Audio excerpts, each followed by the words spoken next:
মাদক মুক্ত সমাজ এবং মাদক মুক্ত বাংলাদেশ গড়ার লক্ষ্যে আপনাদের উদ্দেশ্যে কয়েকটি কথা বলার জন্য কোরআনে কারীম হতে দুটো আয়াতে কারিমা পড়েছি এবং মুসলিম থেকে একটি হাদিস পড়েছি। এর আলোকে আমি আপনাদের জন্য কিছু কথা বলবো। আল্লাহ সুবহানাহু ওয়া তাআলা আমাদের ধৈর্যের সাথে বসার তৌফিক দিন। আমিন। মুআজ্জাজ হাজিরিন, আজকে যেমন আমাদের বাংলাদেশে আলোচিত যে সমস্ত বিষয় রয়েছে, আলোচিত সমস্যা যেসব বিষয় রয়েছে, তার মধ্যে অন্যতম একটি আলোচিত সমস্যা বা আলোচিত বিষয় হলো মাদক বা নেশা জাতীয় যে সমস্ত সমস্যাগুলো আমাদের দেশে আছে, তার মধ্যে অন্যতম জাতীয় একটি সমস্যা হলো মাদক বা নেশা। কিন্তু ইসলাম পূর্ব জাহিলি যুগে এবং ইসলামের প্রাথমিক যুগে এই মদ বা নেশার পরিস্থিতি আরো মারাত্মক ছিল। এমন কোনো ঘর ছিল না যেই ঘরে মদ তৈরি হতো না, মদ তৈরির ব্যবস্থা ছিল না। এমন কোন অনুষ্ঠান ছিল না যেই অনুষ্ঠানের মধ্যে মদ পরিবেশন হতো না। বিবাহ, শাদী, অলিমা, আকিকা বা যে কোনো জিয়াফত অথবা যে কোনো এই জাতীয় যে কোনো অনুষ্ঠান হতো, মদ পরিবেশন ছিল একটি গুরুত্বপূর্ণ অংশ এবং অপরিহার্য একটি অংশ। আউযু বিল্লাহি মিনাশ শাইতানির রাজীম। বিসমিল্লাহির রহমানির রহিম। ইয়া আইয়ুহাল্লাযীনা আমানু ইন্নামাল খামরু ওয়াল মাইসির ইন্নামাল খামরু ওয়াল মাইসিরু ওয়াল আনসাবু ওয়াল আজলামু রিজসুম মিন আমালিশ শাইতানি ফাজতানিবুহু লাআল্লাকুম তুফলিহুন।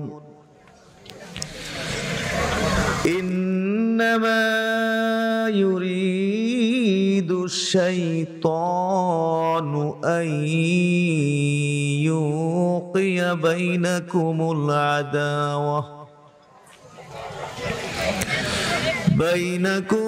আদাওয়াতা ওয়াল বাগদাআ ফিল খামরি ওয়াল মাইসিরি ويصدكم عن ذكر الله وعن الصلاة فهل أنتم منتهون؟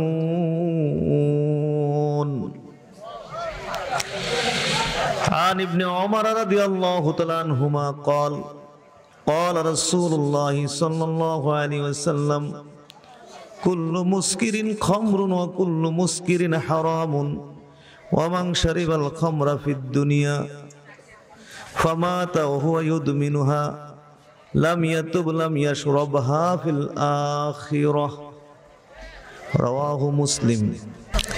এই আয়াতে কারিমা এবং এই হাদিস খানার মধ্যে আমাদের মহান আল্লাহ সুবহানাহু ওয়া তাআলা এবং আমাদের মহানবী নবী মুহাম্মদুর রাসূলুল্লাহ সাল্লাল্লাহু আলাইহি ওয়াসাল্লাম একটি বর্তমান বাংলাদেশের একটি গুরুত্বপূর্ণ বিষয় সম্পর্কে আমাদের উদ্দেশ্যে ওয়াজ করেছেন, আমাদের উদ্দেশ্যে নসিহত করেছেন। আমরা বলি আলহামদুলিল্লাহ। আর সেই বিষয়টি হলো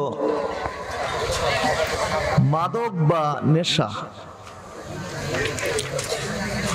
মহান আল্লাহ এবং মহানবী সাল্লাল্লাহু আলাইহি ওয়াসাল্লাম এই আয়াতে কারিমা এবং এই হাদিস খানার মধ্যে মাদক সম্পর্কে, নেশা সম্পর্কে আমাদের উদ্দেশ্যে ওয়াজ করেছেন। সুতরাং আজকে আমরা এই বিষয়ে এখানে কিছু কথাবার্তা শুনব। আর এই বিষয়টি নিয়ে বর্তমানে আলোচনার খুব প্রয়োজন দেখা দিয়েছে, কারণ আজকে শহর বন্দর থেকে শুরু করে নগর মহানগর হতে শুরু করে শিক্ষাঙ্গন, রাজনৈতিক অঙ্গন, শহরের অলি গলি বস্তি, এমনকি নিভৃত গা পাড়া গা পর্যন্ত মাদক এবং নেশায় সয়লাভ হয়ে গেছে। সুশীল সভ্য সমাজ হতে শুরু করে রাজনীতিবিদ, শিক্ষাবিদ, নারী পুরুষ, যুবক যুবতী, তরুণ তরুণী, ভিক্ষুক, টোকাই পর্যন্ত ড্রাগ এডিক্টেড বা মাদকাসক্ত হয়েছে এবং হয়ে যাচ্ছে, যার কারণে সমাজে এবং দেশে চুরি ডাকাতি, ছিনতাই, সন্ত্রাসী, গুম খুন, ধর্ষণ, গণধর্ষণ উদ্বেগজনকভাবে বৃদ্ধি পাচ্ছে। যদি এই অবস্থা চলতেই থাকে, অদূর ভবিষ্যতে এই দেশে কোনো মানুষ বসবাস করতে পারবে না।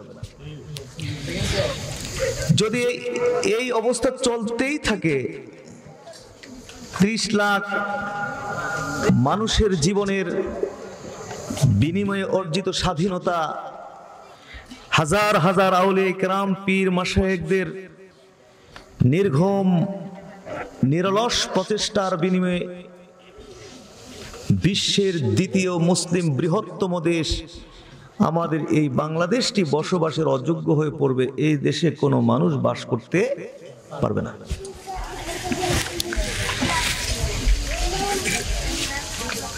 সুতরাং আমরা যদি আমাদের এই দেশটিকে রক্ষা করতে চাই, আমাদের সমাজটাকে রক্ষা করতে চাই, আমাদের সন্তানদেরকে রক্ষা করতে চাই, আমাদের যুবকদেরকে রক্ষা করতে চাই,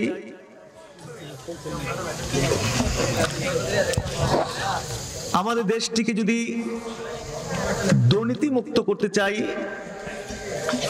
সন্ত্রাসী মুক্ত করতে চাই, খুন হত্যা মুক্ত করতে চাই, ধর্ষণ গণধর্ষণ মুক্ত করতে চাই, মাদক মুক্ত করতে চাই, তাইলে এই মুহূর্ত হতেই এদেশের পীর মাশায়েখ, আলেম ওলামা, ইমাম খতিব, অভিভাবক, শিক্ষক, জনপ্রতিনিধি, আইন শৃঙ্খলা বাহিনী এবং সরকারকে আন্তরিকভাবে জোর প্রচেষ্টা করতে হবে। তা আমরা কি চাই না যে আমাদের দেশটা অনেক সুন্দর হয়ে যাক? বলুন, আমরা চাই কি চাই না? ইনশাআল্লাহ যে বিষয়গুলো বললাম, এইগুলো নিয়ে ধারাবাহিকভাবে সময়ের সুযোগে সুযোগে আপনাদের সাথে কথাবার্তা হবে। তবে আজকে মাদক মুক্ত সমাজ এবং মাদক মুক্ত বাংলাদেশ গড়ার লক্ষ্যে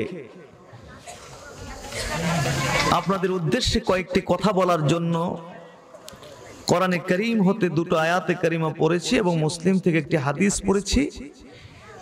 এর আলোকে আমি আপনাদের জন্য কিছু কথা বলবো। আল্লাহ সুবহানাহু ওয়া তাআলা আমাদের ধৈর্যের সাথে বসার তৌফিক দিন। আমিন।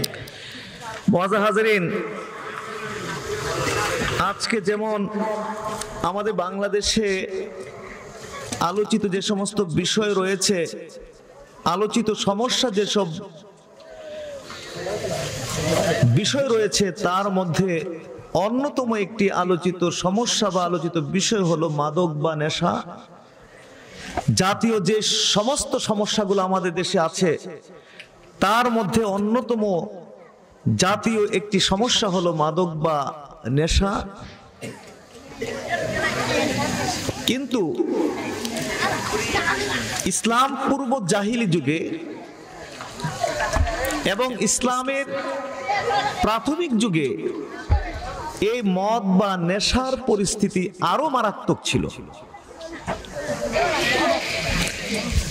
এমন কোন ঘর ছিল না যেই ঘরে মদ তৈরি হতো না, মদ তৈরির ব্যবস্থা ছিল না। এমন কোন অনুষ্ঠান ছিল না যেই অনুষ্ঠানের মধ্যে মদ পরিবেশন হতো না। বিবাহ, শাদী, অলিমা, আকিকা বা যে কোনো জিয়াফত অথবা যে কোনো এই জাতীয় যে কোনো অনুষ্ঠান হতো, মদ পরিবেশন ছিল একটি গুরুত্বপূর্ণ অংশ এবং অপরিহার্য একটি অংশ। যত রাজকীয় অনুষ্ঠানই হোক, আর যত অর্থ ব্যয় করা হোক, আর যত আইটেমের খাবার দাবার তৈরি হোক, যদি মদের ব্যবস্থা না থাকতো তাহলে এটা অসম্পূর্ণ থাকতো এবং অতৃপ্ত থাকতো। যেমন আমাদের সমাজে যত রাজকীয় অনুষ্ঠানই হোক না, যত অর্থ ব্যয় করা হোক না, যত আইটেমের খাবার দাবার তৈরি হোক, যদি একটু দধির ব্যবস্থা না থাকে তাহলে মানুষ বলবে কি যে মাশাআল্লাহ অনেক ধরনের খাবার দাবার হয়েছে, তবে যদি একটু দধির ব্যবস্থা থাকতো তাইলে একটু কি হইতো, যদি একটু মিষ্টান্নের ব্যবস্থা থাকতো তাইলে ভালো হতো। 7 আপ, পেপসি, কোকা কোলা ইত্যাদি হইলে একটু কি হইতো, চিন্তা করে দেখুন, লক্ষ লক্ষ টাকা খরচ করা হয়েছে সামান্য একটু দধির কারণে গোটা আয়োজনটা অসম্পূর্ণ, অতৃপ্ত। তো জাহিলি যুগে এর পরিস্থিতি ছিল আরো মারাত্মক। যত রাজকীয় অনুষ্ঠানই হোক, আর যত অর্থ ব্যয় হোক, আর যত আইটেমের খাবার দাবার হোক, যদি মদ না থাকতো অসম্পূর্ণ, অতৃপ্ত থাকতো। ইসলামের প্রাথমিক যুগে এমন কোন মানুষ ছিলেন না যারা মদ পান করতেন না, সকলে মদ পান করতেন। তবে এর ভিতর দিয়েও কিছু মানুষ ছিলেন যারা কখনো জীবনে মদ পান করেননি। সুবহানাল্লাহ। যেমন তাদের মধ্যে একজন হলেন রাহমাতুল লিল আলামিন,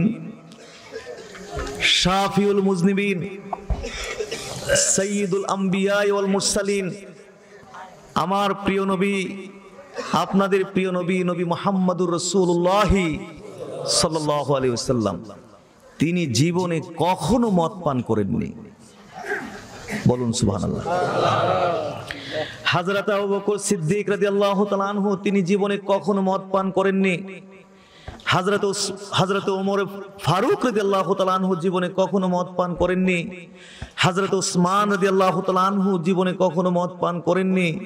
এরকম আরো কিছু মানুষ ছিলেন যারা জীবনে কখনো মদ পান করেননি। এমনকি জাহিলি যুগেও কিছু মানুষ ছিলেন যারা মদের কুফল বুঝতে পেরে, মদের কুফল বুঝতে পেরে, মদের ক্ষতিকর দিকগুলো বুঝতে পেরে, জাহিলি যুগেও কিছু মানুষ ছিলেন যারা নিজের উপরে নিজেই মদকে হারাম করে ফেলেছিলেন। সুবহানাল্লাহ। যেমন তাদের মধ্যে একজন দেখলাম, আসেম নামে একজন ব্যক্তি, নামটা কি দেখি বলুন? আসেম। এই লোক মদ পান করেছেন। মদ পান করে একজন যুবতীর সম্মুখীন হলেন। যুবতীর সম্মুখীন হয়েই এই যুবতীর সাথে আপত্তিকর আচরণ শুরু করলো, তাকে বিরক্ত করা, উত্ত্যক্ত করা, তাকে ইফটিজিং, অত্যন্ত আপত্তিকর আচার আচরণ শুরু করেছে তার সাথে। কিন্তু তখনও পুরোপুরি মাতাল হয়নি, ধরুন হাফ বা অর্ধেক মাতাল হয়েছে, পুরোপুরি মাতাল হয়নি। তো উনি নিজেকে খুব শক্তভাবে সামলিয়ে একটু তীক্ষ্ণ নজর দিয়ে যুবতীর দিকে লক্ষ্য করে দেখলো যে তিনি যেই যুবতীর সাথে এ ধরনের আচরণ করছেন তিনি অন্য কেউ না, বরং নিজের মেয়ে সন্তানের সাথে এই আচরণ করছেন। তখন তিনি ওই অবস্থায় বললেন যে যেই মাদক স্ত্রী এবং মেয়ের মধ্যে পার্থক্য করতে পারে না, যে মাদক স্ত্রী এবং বোনের মধ্যে পার্থক্য করতে পারে না, যে মাদক স্ত্রী এবং মায়ের সাথে পার্থক্য করতে পারে না, এটা কখনো মানুষের জন্য কল্যাণকর কিছু হতে পারে না, মানবতার জন্য কল্যাণকর কিছু হতে পারে না। সুতরাং আমি এই মুহূর্তে আমি শপথ করলাম, প্রতিজ্ঞাবদ্ধ হলাম যে আমার জীবনে আর কখনো মদ পান করব না। বলুন না সুবহানাল্লাহ। নিজের উপরে নিজে মদকে হারাম করে ফেলছেন। তো ইসলামের প্রথম দিকে মানুষ মদ খেয়ে খেয়ে মাতলামি করত, ঝগড়াঝাটি করত, খুন খারাপি করত, এলাকার সুন্দর সুশৃঙ্খল পরিস্থিতিকে ধ্বংস করে ফেলত। তো বিশেষ করে এই সমস্ত আচার আচরণ হযরতে ওমর সহ্য করতে পারতেন না। সুবহানাল্লাহ। ওমরকে চিনি না আমরা সবাই? তিনি এইসব সহ্য করতে পারতেন না। তিনি অস্থির হয়ে যেতেন মানুষের এই সমস্ত আচার আচরণ দেখে। তা হযরতে ওমর কিছু সাহাবী নিয়ে আল্লাহ রসুলের কাছে গেলেন, গিয়ে আল্লাহ রসুলকে বললেন যে আল্লাহ রসুল, এই যে দেখুন মানুষ মদ খেয়ে খেয়ে কি করছে, দেখুন মারামারি করছে, ঝগড়াঝাটি, খুন খারাপি। আল্লাহ সুবহানাহু ওয়া তাআলা আপনার উপরে আয়াতে কারিমা নাজিল করে বিভিন্ন বিধি বিধান জারি করতেছেন, আপনি বিভিন্ন বিষয়ে আদেশ নিষেধ আমাদেরকে করতেছেন, কিন্তু আল্লাহ রসুল এই যে মদ জুয়ার এত কুফল আমরা দেখতে পাচ্ছি, কিন্তু আল্লাহ সুবহানাহু ওয়া তাআলার পক্ষ থেকে তো এই পর্যন্ত আমরা মদ জুয়ার ব্যাপারে কোনো বিধান আমরা পাচ্ছি না। আমরা জানতে চাই আল্লাহ রসুল আপনার কাছে আসলে মদ জুয়া বিষয়টা কি। আল্লাহ রসুল তো কোনো বললেন না, কারণ তিনি ওহী ছাড়া কোনো কথা কখনো বলেন না। সুবহানাল্লাহ। ওয়া মা ইয়ানতিকু আনিল হাওয়া ইন হুয়া ইল্লা ওয়াহয়ু ইউহা। ওহী ছাড়া আল্লাহ রসুল কখনো কোনো কথা বলতেন না। তিনি ওহীর জন্য অপেক্ষা করতে লাগলেন। এরই মধ্যে আমার মহান আল্লাহ সুবহানাহু ওয়া তাআলা আমার নবীর উপরে আয়াতে কারিমা নাজিল করে দিলেন। সুবহানাল্লাহ। তার থেকে পাপ অনেক বড়, বলুন সুবহানাল্লাহ। এই আয়াতে কি বললেন আল্লাহ সুবহানাহু ওয়া তাআলা? যে মদ জুয়ার মধ্যে রয়েছে নানা ধরনের বড় বড় পাপ, ওয়া মানাফিউ লিন-নাস, এবং রয়েছে মানুষের জন্য কিছু উপকার। এই আয়াতের মধ্যে কিন্তু আল্লাহ সুবহানাহু ওয়া তাআলা মদকে হারাম করলেন না, মদকে কি করলেন না? হারাম করেননি। এই আয়াতে কারিমার মধ্যে মদকে হারাম করেননি, বরং মানুষকে একটু চিন্তার সুযোগ দিয়েছেন, একটু ভাবার সুযোগ দিয়েছেন, গবেষণা করার সুযোগ দিয়েছেন যে মদ জুয়ার মধ্যে নানা ধরনের বড় বড় পাপ আছে এবং মানুষের জন্য কিছু উপকার আছে। এই কথা বলে মানুষকে চিন্তার সুযোগ দিয়েছেন, গবেষণার সুযোগ দিয়েছেন। মানুষ এবার চিন্তা করে বের করুক, গবেষণা করে বের করুক, নানা ধরনের পাপ আছে, আবার কিছু উপকার আছে। মানুষ চিন্তা করুক, গবেষণা করে নিজেকে তৈয়ার করুক। বলুন সুবহানাল্লাহ। তো এই পর্যন্ত এই মদ জুয়ার মধ্যে কোনো উপকার কেউ আবিষ্কার করতে পারে নাই। মদ জুয়ার মধ্যে এই পর্যন্ত কেউ কোনো উপকার আবিষ্কার করতে এই পর্যন্ত পারে নাই। নাই স্বাস্থ্যগত কোনো উপকার, নাই পারিবারিক কোনো উপকার, নাই সামাজিক কোনো উপকার। বলুন দেখি আছে নাকি? স্বাস্থ্যগত কোনো উপকার আছে? বরং এর মধ্যে স্বাস্থ্যের জন্য মহা ক্ষতি রয়েছে। কি রয়েছে? ক্ষতি। মদ পান করলে বা নেশা গ্রহণ করলে শরীরের যে রোগ প্রতিরোধ ক্ষমতাটা এটা নষ্ট হতে থাকে। কিডনি নষ্ট হয়ে যায়, আপনার লিভার নষ্ট হয়, আপনার লাংস নষ্ট হয়, স্ট্রোকের ঝুঁকি বহুগুণ বেড়ে যায়, নানা ধরনের রোগ ব্যাধি খুব সহজে শরীরের মধ্যে বাসা বাঁধে এবং খুব দ্রুত একটি মানুষকে মৃত্যুর দিকে ঠেলে দেয়। তাহলে স্বাস্থ্যগত কোনো কল্যাণ এর মধ্যে পাওয়া যায় না। পারিবারিক কোনো কল্যাণ কি এর মধ্যে আছে? উপকার আছে? একটু হানা করতে হবে কিন্তু। পারিবারিক কোনো কল্যাণ বা উপকার কি এই মদের মধ্যে আছে? আমরা সরকারি বেসরকারি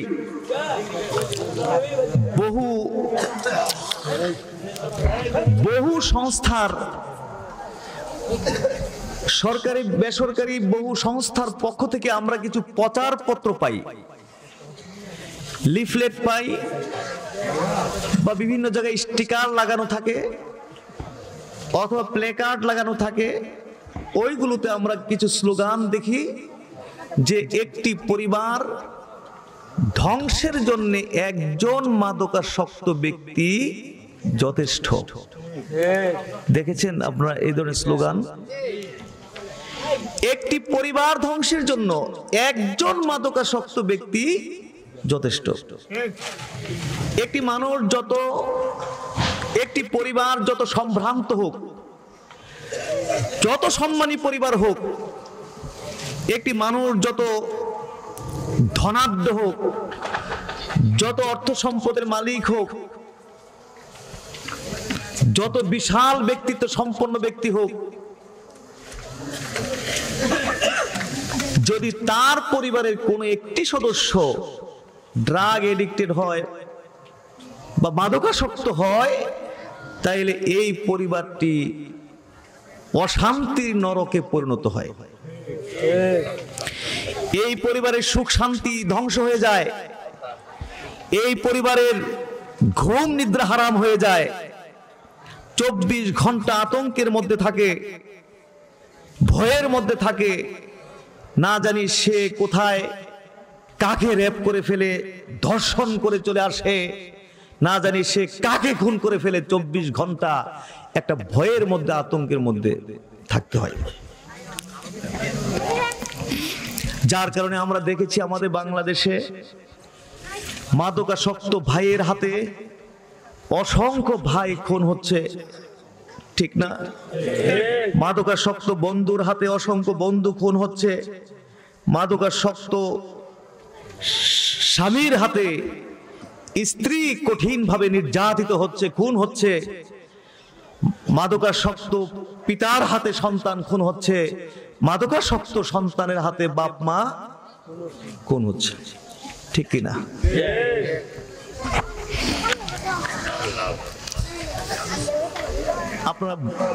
আপনারা ভুলে যাওয়ার কথা না, স্মরণ থাকার কথা। বাংলাদেশের একটি অন্যতম লোমহর্ষক ঘটনা, ঐশীর কথা মনে আছেন আপনাদের? জোরে বলুন, আছে? এই মেয়ে ছিল বেসরকারি একটি বিশ্ববিদ্যালয়ের ছাত্রী। তার বাবা পুলিশের একজন ঊর্ধ্বতন কর্মকর্তা ছিলেন। লক্ষাধিক টাকা মান্থলি তার পিছনে তার বাবার খরচ করতে হতো। খারাপ বন্ধু বান্ধবদের পাল্লায় পড়ে সঙ্গ পেয়ে প্রথমে বিড়ি সিগারেটে অভ্যস্ত হয়, তারপরে কি বলে ইয়াবা, তারপরে মদ, অত দামি মূল্যবান ব্র্যান্ডের মদ, বাহিরের বিদেশি মদে সে ধীরে ধীরে অভ্যস্ত হয়ে যায়। তো বাপ মা একটু টের পেয়ে যায় যে সর্বনাশ, আমার মেয়েটা তো মাদকাসক্ত হয়ে গেছে, ড্রাগ এডিক্টেড হয়ে গেছে। তখন তার বাবা টাকা পয়সার পরিমাণটা একটু কমাইতে থাকে। এই নিয়ে বাবা মায়ের সাথে তার বিশাল ঝগড়াঝাটি, বাক বিতণ্ডা হয়। এক পর্যায়ে মেয়ে ক্ষুব্ধ হয়ে দুধের সাথে উচ্চ মাত্রার ঔষধ, ঘুমের ঔষধ মিক্স করে বাপ মা দুজনকে ঘুম পাড়ায় দিয়ে গভীর রাত্রে মাতাল অবস্থায় এই মেয়ে বাপ মা দুজনকে জবাই করে দেয়। আরো জোরে। তার মৃত্যুদণ্ড দেয়া হয়েছিল, কিন্তু বাংলাদেশের সংবিধান অনুযায়ী 18 বছর পর্যন্ত শিশু থাকার কারণে মৃত্যুদণ্ড থেকে শাস্তি কমিয়ে যাবজ্জীবন দেয়া হয়েছে। এখন সে তার সাজা ভোগ করছে। একটি ঘটনা শুধু বললাম, আমাদের দেশে কি এরকম শুধু একটি ঘটনা না অসংখ্য অগণিত? তাইলে এর মধ্যে পারিবারিক কোনো কল্যাণও খুঁজে পাওয়া যায় না, এর মধ্যে সামাজিক কোনো কল্যাণও জোরে বলা আছে? আমরা এত খারাপ হয়ে গেছি, আমরা এত নিচে চলে গেছি, এত অধঃপতিত আমরা হয়ে গেছি। হিংসার আগুনের তীব্রতা এত বেশি আমাদের মধ্যে, যদি আমাদের কারো ছেলে মেয়ে নষ্ট হয়ে যায় তাইলে আমরা আসলে আন্তরিকভাবে খুশি হই যে অমুকের ছেলেটা নষ্ট হয়ে গেছে, অমুকের ছেলেটা চোর হয়ে গেছে, চরিত্রহীন হয়ে গেছে, সন্ত্রাসী হয়ে গেছে, খুনি হয়ে গেছে, ধর্ষক হয়ে গেছে। যদি শুনি হিংসার তীব্রতার কারণে আসলে মনে মনে আমরা খুবই খুশি হই। কিন্তু এই চিন্তাটা আমরা করি না যে আজকে তার ছেলেটা নষ্ট হয়েছে, তার ছেলের দ্বারা তো আমার ছেলেটাও নষ্ট হতে পারে, সমাজের আরো 10টা যুবক নষ্ট হতে পারে তার দ্বারা। এই চিন্তা আমরা করি না। আর এইভাবেই কিন্তু আমাদের যুব সমাজ আজকে ধ্বংসের দিকে চলে যাচ্ছে। প্রথমে একজন, তারপর তার মাধ্যমে আরেকজন, এইভাবে হতে হতে এখন দেখা যায় যে বিশেষ করে শহরে গেলে তো এমন কোনো অলিগলি পাবেন না, বস্তি পাবেন না যেখানে মাদক সেবী চক্র নাই। শুধু শহরে কেন, গ্রামে গঞ্জে, এমনকি প্রতিটি গ্রামে গঞ্জে এখন বলা যায় যে মাদক সেবী হয়ে গেছে এবং এরা খুব সংঘবদ্ধ থাকে। তো ওদের কাজটা কি? চুরি করা, ডাকাতি করা, ছিনতাই করা, খুন খারাপি করা, ধর্ষণ সহ বিভিন্ন অপরাধ করা। পত্রিকায় দেখলাম যে মাত্র 12-13 বছরের ছেলেরা, বাচ্চারা এখন মাদক সেবী, এবং ওদের গ্রুপ পর্যন্ত আছে, এবং এই গ্রুপের নাম পর্যন্ত দেওয়া আছে কিশোর গ্যাং নামে। কি নাম দিছে এই বাচ্চারা? নাম দিছে কি এটার, যে এরা কিশোর গ্যাং। অবাক হবেন, মাত্র 500-1000 টাকার বিনিময়ে বড় বড় হত্যাকাণ্ড এরা ঘটাই ফেলছে।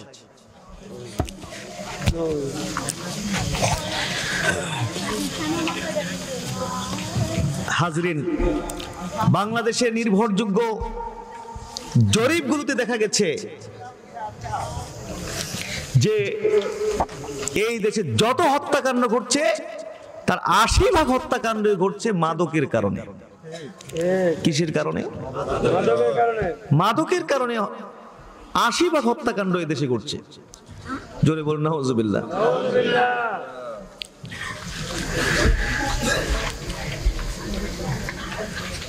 আপনার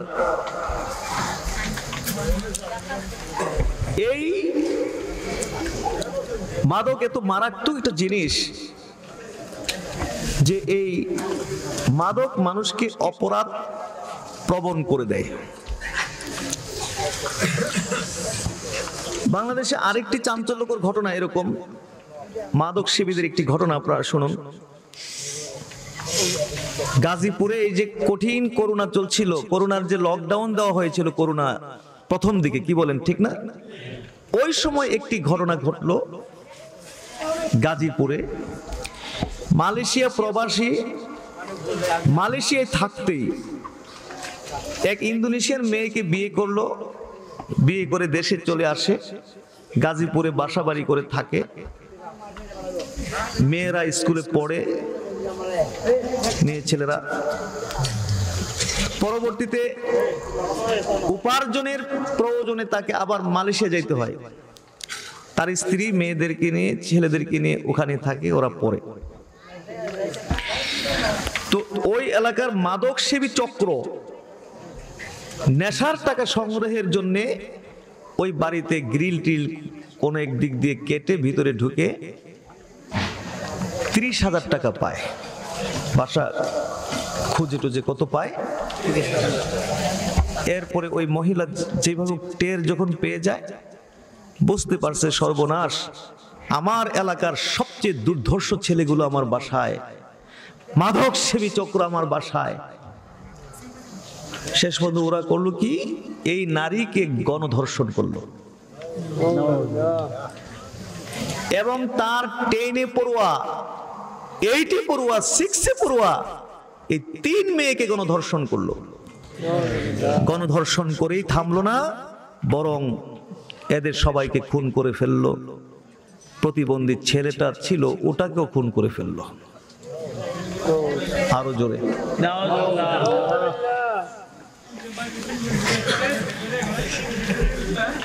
হাজরিন, তাইলে এর মধ্যে সামাজিক কোনো কল্যাণও খুঁজে পাওয়া যায় নাই। 80% খুন হয় এই মাদকের কারণে। প্লিজ একটু কথাটা বলুন, আমি কথা হারাই যায়, কথা খুঁজে পাই না, হারাই যায়।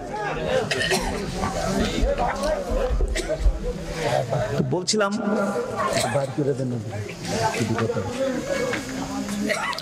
আপনার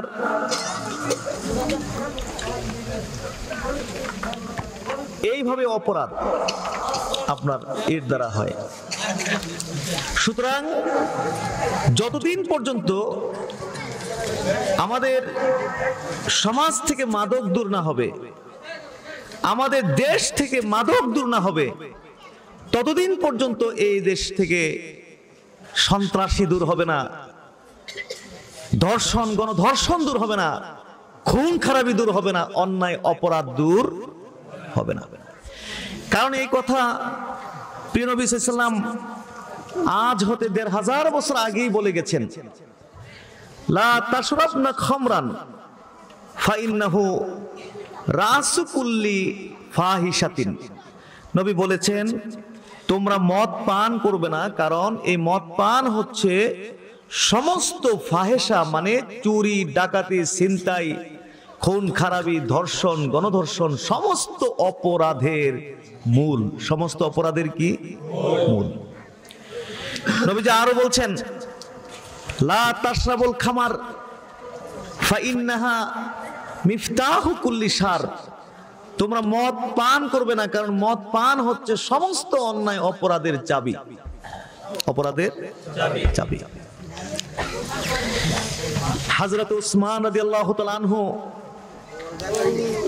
তিনি যখন রাষ্ট্রীয় ক্ষমতায় অধিষ্ঠিত, হযরত উসমান যখন খলিফাতুল মুসলিমিন, তখন তিনি জাতির উদ্দেশ্যে, জনগণের উদ্দেশ্যে তিনি একটি ভাষণ দিয়েছিলেন। সুনান নাসাইর মধ্যে তার এই ভাষণটা এসেছে।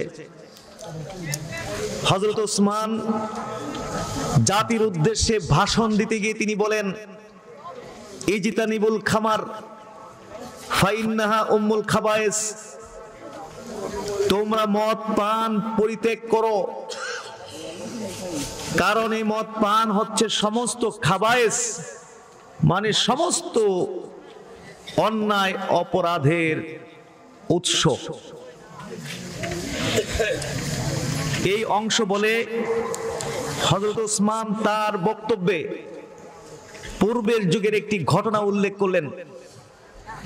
ঘটনাটি হলো কি, ইন্নাহু কানা রাজুলুন মিম্মান খালা কাবলাকুম তাআব্বাদা। তোমাদের পূর্বের যুগে একজন লোক ছিল, তাআব্বাদা, তিনি অত্যন্ত আবেদ ব্যক্তি ছিলেন। তোমাদের পূর্বে একজন ব্যক্তি ছিলেন, তিনি আবেদ ব্যক্তি। কি ছিলেন? আবেদ ব্যক্তি, মানে আল্লাহর ওলি ছিলেন। তোমাদের পূর্ববর্তী যুগে একজন আবেদ ছিলেন, আল্লাহর ওলি ছিলেন। ফালিকাতহু ইমরাআতুন গাবিয়াতুন। এই আবেদ লোকটিকে, এই আল্লাহর ওলিকে একজন মহিলা প্রতারণার ফাঁদে ফেলার জন্য টার্গেট করছে, মনস্থ করছে, টার্গেট করছে। ফাআরসালাত ইলাইহি জারিয়াতাহা। তখন ওই মহিলাটি তার দাসীকে ওই আবেদ লোকটির কাছে পাঠালো। দাসীটি গিয়ে আবেদ লোকটিকে বলল ইন্না নাদউকা লিশ-শাহাদা। আমরা আপনাকে একটু ডাকছি একটি সাক্ষী দেওয়ার জন্য। আপনি যদি সাক্ষীটা দেন তাহলে আমাদের জন্য একটু উপকার হবে। অর্থাৎ যেই কথা বললে আল্লাহর ওলি সাড়া দিবে, এইভাবে বললেন আর কি, যে সাক্ষী দিলে আমাদের জন্য একটু উপকার হবে। তো যারা আবেদ ব্যক্তি বা আল্লাহর ওলি সাধারণত তারা একটু সরল প্রকৃতির হন। দুনিয়ার এত কাউ গঞ্জাম, এত বাঁকা তেরা পথ তারা বুঝেন না। মনে করেছেন যে যদি উপকার হয় তাহলে তো ভালো, একটু উপকার করলাম, যাই। ফান্তালাকা মা জারিয়াতাহা। তখন তিনি ওই দাসীটির সাথে চলতে লাগলেন। ফাতফিকাত কুল্লামা দাখালা বাবান আগলাকাতহু দুনাহু। এরপরে আবেদ ব্যক্তিটি যখন কোন কামরার দরজা দিয়ে প্রবেশ করলো, তখন দাসীটি দরজাটা বন্ধ করে দিল। আরেকটি কামরায় প্রবেশ করতেই ওই দরজাটি বন্ধ করে দিল। এইভাবে কয়েকটি কামরা অতিক্রম করে কোথায় গেল? হাত্তা আফদা ইলা ইমরাতিন ওদিয়াতিন। অত্যন্ত সুন্দরী, সুশ্রী, রূপসী এক মহিলার সামনে গিয়ে বসলো। ইংদাহা গোলামুন। এই মহিলাটির কাছে ছিল একটি বালক। ও বাতিয়াতু খামরিন। আর ছিল একটি মদের পাত্র। একটি বালক আর একটি ছিল কি? মদের পাত্র। আল্লাহর ওলি তো এই অবস্থা দেখে তিনি ভয় পেয়ে গেলেন যে আমাকে কোথায় ডেকে নিয়ে আসছে, যে পরিবেশ, অবশ্যই তো মনে কোনো ভালো উদ্দেশ্যে আমাকে এখানে ডেকে আনেনি। তখন এই মহিলাটি বলল,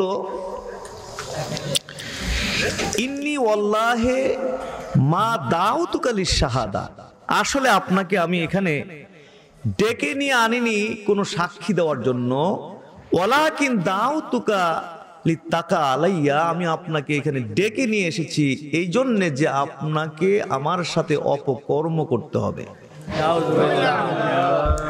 আরো জোরে, অপকর্ম করতে হবে। আও তাশরাবা মিন হাদিহিল খামারাতে কাসা, অথবা এই যে মদের পাত্র দেখছেন তার থেকে এক গ্লাস মদ আপনাকে পান করতে হবে। আও তাকতুলা হাযাল গুলাম, অথবা এই যে বালকটি দেখছেন এই বালকটিকে আপনার খুন করতে হবে। কয়টা? এখানে অপশন বা সুযোগ কয়টা? বাঁচতে চাইলে তিনটার একটা আপনাকে করতেই হবে। তা আল্লাহর ওলির জন্য কি এগুলো সম্ভব? তিনি তো মহা বিপদে পড়ে গেছে, এখন আমি করব কি, কেমনে বাঁচবো এখান থেকে, আমার উপায় কি? তিনি মহা চিন্তায় পড়ে গেছেন। শেষ পর্যন্ত চিন্তা করলেন যে কোনো উপায় নাই, যদি এখান থেকে আমাকে বাঁচতে হয় একটা না একটা আমার করতে হবে। চিন্তা করলেন জেনা ব্যভিচার তো আমার পক্ষে সম্ভব না, খুন করা আমার পক্ষে কখনো সম্ভব না। চিন্তা করলেন জেনা ব্যভিচার এবং খুন থেকে মদ পানটা একটু হালকা আছে, মদ পানটা একটু কি আছে, এক গ্লাস মদ পান করে চলে যাই, আল্লাহর কাছে তওবা করে নিব, বিপদে পড়ে খাইছি, আল্লাহ মাফ করে দাও। তখন তিনি বললেন ফাসকিনি মিন হাযাল খামরি কাসা, ঠিক আছে আমাকে মদের পাত্র থেকে অনলি এক গ্লাস মদ আমাকে দেন। ফাসাকাতহু কাসা, তখন ওই মহিলাটি তাকে এক গ্লাস মদ পান করালো। যেই মাত্র এক গ্লাস মদ পান করালো তার মধ্যে মদের প্রতিক্রিয়া শুরু হয়ে যায়, মদের প্রতিক্রিয়া শুরু হয়ে যায়। যখন মদের প্রতিক্রিয়া শুরু হয়ে যায় তিনি আর এক গ্লাসে সন্তুষ্ট থাকতে পারলেন না। উনি বললেন যে না না, এক গ্লাসে আমার হবে না, জিদুনি, আমাকে বাড়াই দাও, আরো দাও। মাথা ঠিক নাই তো, বাড়াই দাও। তা আবার গ্লাসে ঢালছে, খাচ্ছে, গ্লাসের পর গ্লাস পান করে একদম পুরাপুরি লোড নিকো। এটারে কি কোন আপনারা, এটারে পুরা লোড। আপনার শেষে কি হলো, ফালাম ইয়ারিম, তিনি থামতেই পারলেন না, হাত্তা ওয়াকা আলাইয়া, শেষ পর্যন্ত ওই নারীর সাথে অপকর্ম করলো। ও কাতালান নাফস, এবং ওই বালকটিকেও তিনি খুন করে ফেলল। হযরত ওমর সুনান নাসাইর মধ্যে জাতির উদ্দেশ্যে ভাষণে এই ঘটনা উল্লেখ করে তিনি আবারও বললেন ফাজতানিবুল খামার ফাইন্নাহা উম্মুল খাবায়েস, তোমরা মদ পান পরিত্যাগ করো, কারণ এই মদ পান হচ্ছে সমস্ত অন্যায় অপরাধের উৎস। জোরে বলুন নাউজুবিল্লাহ।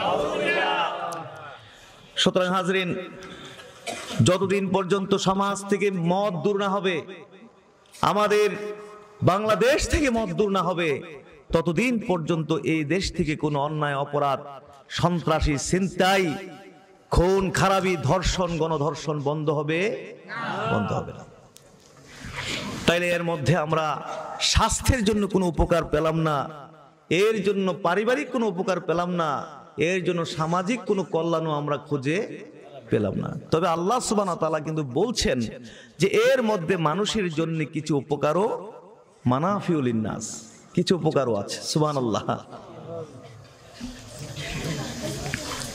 তাহলে আল্লাহ তাআলা কি কখনো মিথ্যা বলেন নাকি? আল্লাহ তাআলা কি কখনো ভুল করেন? এই অংশে মুফাসসিরিনে কেরাম বলেছেন যে হ্যাঁ, আল্লাহ তাআলা মদের মধ্যে উপকার আছে যে বলেছেন, সেটা হলো মদ পান করলে সাময়িকভাবে শরীরের মধ্যে একটা এনার্জি আসে। কি আসে? এনার্জি, একটা ফিলিংস আসে, নিজেকে একটু রাজা রাজা একটা ভাবসাব কিছু সময়ের জন্য থাকে। এই জন্য অনেক সময় দেখা যায় যে অনেক নেশাখোর ওই কারেন্টের পিলার দুইটা ঠেলতে থাকে, যে আরে আমাদের বাড়ির কারেন্টের পিলারটা এন এলো কেমনে, এটা ঠেললে বাইক নিতে চায়। রাজা রাজা ভাব একটা, নাউজুবিল্লাহ বলেন। সাময়িকভাবে একটা এনার্জি তার মধ্যে আসে। আল্লাহ জানেন সত্য মিথ্যা, তবে শুনেছি বিশেষ করে যারা রাজনীতির সাথে জড়িত, আবার সবার কথা কিন্তু মনে করবেন না, রাজনীতি যারা করে আপনার ইলেকশনের আগে কিন্তু তাদেরকে একটা কঠিন পরিশ্রম করতে হয়, ঠিক না? প্রত্যেকটি মানুষের পায়ে পায়ে গিয়ে ভিক্ষুকের মতো, কাঙ্গালের মতো একটি ভোট ভিক্ষা চাইতে হয়। প্রত্যেকটি ঘরে ঘরে গিয়ে একটা ভোট ভিক্ষা চাইতে হয়। কঠোর পরিশ্রম তাদেরকে কয়েকদিন করতে হয়। সকালবেলায় প্রোগ্রাম শুরু করে রাত 8টা-10টায় বাসায় ফিরে, এরপরে ঘুমের কোনো সুযোগ নাই, পরের দিনের প্রোগ্রাম রেডি করতে হবে ইত্যাদি মিলে আপনার বিশ্রাম নেওয়ার কোনো সুযোগ নাই। শুনেছি কিছু কিছু এরকম নাকি মানুষ আছে, ক্যান্ডিডেট আছে, যারা নাকি কিছু নেশা জাতীয় ট্যাবলেট খেয়ে নেয়। একটা যদি নাকি খায় 3 দিন পর্যন্ত তার কোনো ঘুমের দরকার হয় না, 3 দিন পর্যন্ত তার কোনো খিদাও লাগে না, 3 দিন পর্যন্ত তার শরীরের মধ্যে কোনো ক্লান্তিও আসে না, একটা স্পিড তার শরীরের মধ্যে থাকে। জোরে বলুন নাউজুবিল্লাহ। তো উনি কিন্তু সাময়িক লাভটা দেখেছেন, কিন্তু সাইড এফেক্ট কি, পরে যে কি হবে ওই চিন্তা কিন্তু তখন আসে না। তাহলে এই জাতীয় কিছু উপকার আছে। মুফাসসিরিনে কেরাম বলছেন যে সবচেয়ে মদ জুয়ার মধ্যে সবচেয়ে বড় যেই উপকার সেটা হলো অর্থনৈতিক উপকার, আপনার আর্থিক উপকার। মদ জুয়ার মধ্যে হাজার হাজার কোটি টাকার ব্যবসা আছে, আর এই অর্থনৈতিক বা আর্থিক উপকার থাকার কারণেই কিন্তু আমাদের সমাজ থেকে মদ দূর করা যাচ্ছে না, আমাদের দেশ থেকে মদ দূর করা যাচ্ছে না, এই অর্থনৈতিক উপকারটা থাকার কারণে। আমাদের মাননীয় প্রধানমন্ত্রী তিনি জঙ্গিবাদের বিরুদ্ধে জিহাদ ঘোষণা করেছিলেন, এবং মাশাআল্লাহ তিনি এই ক্ষেত্রে 100% তিনি সফল হয়েছেন। কারণ তৎকালীন সময়ে আমাদের বাংলাদেশে যেইভাবে জঙ্গিবাদ মাথা চাড়া দিয়ে উঠেছিল, যদি প্রধানমন্ত্রী শক্ত হাতে তার দমন না করতেন তাইলে হয়তো এতদিন বাংলাদেশ সিরিয়া আফগানিস্তানের মতো হয়ে যেত। 100% সফল তিনি এই ক্ষেত্রে।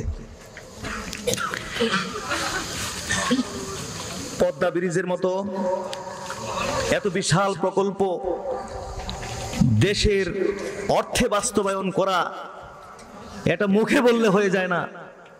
সারা দেশে যতটুকু ঘুরি মাশাআল্লাহ যথেষ্ট সফলতা আছে আলহামদুলিল্লাহ। কিন্তু তিনি জঙ্গিবাদের বিরুদ্ধে যেমন জিহাদ ঘোষণা করেছিলেন, তিনি কিন্তু মাদকের বিরুদ্ধেও এরকম জিহাদ ঘোষণা করেছিলেন। জঙ্গিবাদের বিরুদ্ধে জিহাদ ঘোষণা করে তিনি যেমন শতভাগ সফল হয়েছিলেন, কিন্তু মাদকের বিরুদ্ধে জিহাদ ঘোষণা করে কিন্তু তিনি এই রকম সফল হইতে পারেননি। কারণ এখানে অর্থনৈতিক সুবিধা আছে। জঙ্গিবাদকে নির্মূল করার জন্য যে সহযোগী এবং সহযোদ্ধা তার প্রয়োজন ছিল তিনি শতভাগ পেয়েছেন, এই জন্য সফল হয়েছেন। মাদকের বিরুদ্ধে জিহাদ ঘোষণা করে যে সহযোগী সহযোদ্ধা দরকার ছিল তিনি কিন্তু এই জায়গায় এই পরিমাণ সহযোগী এবং সহযোদ্ধা খুঁজে পাচ্ছেন না, যার জন্য এইখানে তিনি সফল হইতে পারছেন না। বিভিন্ন মাহফিলে গেলে জনপ্রতিনিধি তারপরে আইন শৃঙ্খলা বাহিনীর কিছু সদস্য মেহমান হিসাবে থাকেন, তো তারাও মাঝে মাঝে একটু বক্তব্য দেন, দোয়া নেন। তেমন লম্বা চড়া কোনো বক্তব্য রাখেন না, মানুষকে একটু ভালো মন্দ জিজ্ঞেস করে 2-4-5 মিনিট কথা বলেন যে প্রধানমন্ত্রীর নির্দেশ, জঙ্গিবাদ মুক্ত বাংলাদেশ, মাদক মুক্ত বাংলাদেশ ইত্যাদি ইত্যাদি 5-7 মিনিট বক্তব্য রাখেন, তারপর চলে যান। তো অনেকে মাহফিলের পরে আমাদেরকে বলে যে হুজুর, যিনি আমাদেরকে এত সুন্দর বক্তব্য শোনাই গেলেন, তিনি তত্ত্বাবধানেই কিন্তু এই এলাকায় এই মাদকের ব্যবসাটা চলতেছে। মাদকের ব্যবসাটা কি উনি কখনো খান না, কিন্তু তিনি তত্ত্বাবধানেই এই ব্যবসাটা, মানুষকে উনি খাওয়ান কিন্তু নিজে খান না। নাউজুবিল্লাহ। দরবার তো এখানে ভালো মানুষরাও যায়, আবার খারাপ মানুষগুলো দরবারে কি যায়? ভালো মানুষদের থেকে বেশি যাওয়া দরকার খারাপ মানুষগুলো ভালো হওয়ার জন্য, ঠিক না? তা আমাদের সাথে আপনার বহু ধরনের লোকের দেখা হয়, আমার এই ক্ষুদ্র জীবনেও দেখা হয়েছে বহু মানে অপরাধীর সাথে, মাদক ব্যবসায়ীর সাথেও দেখা হয়েছে।